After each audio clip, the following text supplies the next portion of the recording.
bener platform yang udah terbagi dengan short formatnya. Ya udah platform yang cuma lu punya karya taruh aja di situ. Ada yang tonton, gak ada yang tonton, terserah. Trendingnya juga sudah hilang dan lebih ke arah ngikutin e-commerce jadinya. Dan konten-konten bagi-bagi barang gratis tuh naik lagi ya?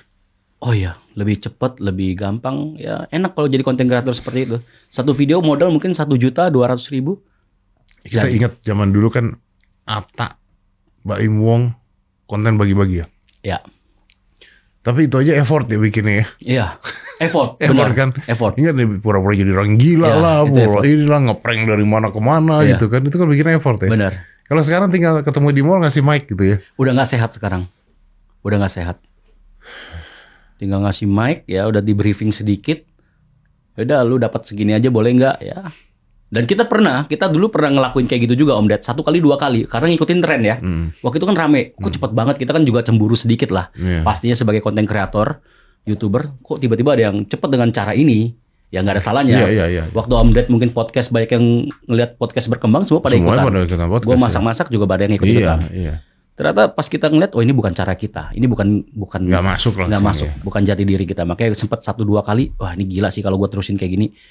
Gue udah mending cari gue otak-atik deh, masak-masak gue deh dengan cara yang lebih beda deh, mungkin seperti itu. Dan berhasil. Dan berhasil.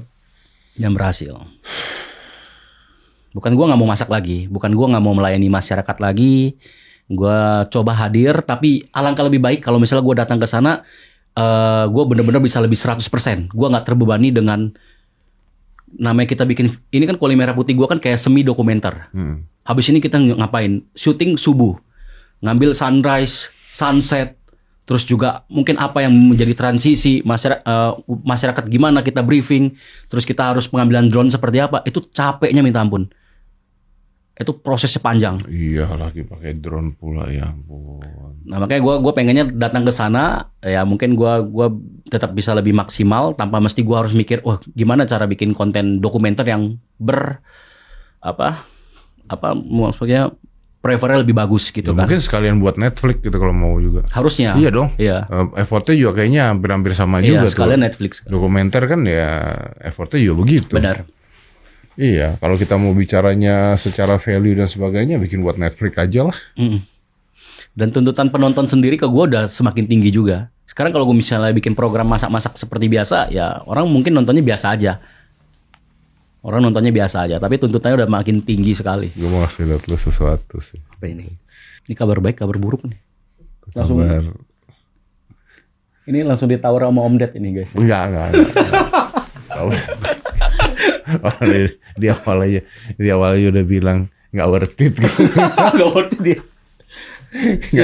Nggak diapresiasi sama YouTube, terus ditawar. Apa ini? Baca. Oh. Wow. Gila.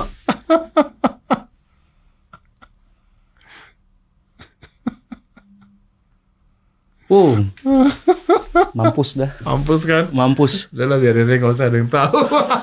Wow. Mampus dah. Ya, makin kacau nih. Makin kacau loh. Makin kacau.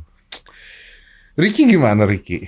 Ricky adik gue juga yang dari awalnya konten kreator lebih baik berbisnis dia.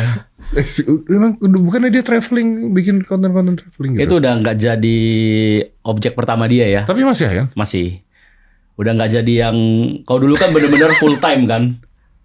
Nah ya akhirnya jadi berbisnis ya, mungkin kedepannya gue juga cobalah berbisnis kegiatan gue dengan yang lain. Gue juga coba bikin yayasan sendiri karena gue ngerasa masak-masaknya kita masih dibutuhkan. Dan kita bisa hadir karena kita sudah cukup dekat dengan teman-teman dari TNI yang dimana kalau misalnya kita ajak dengan kegiatan positif pasti mereka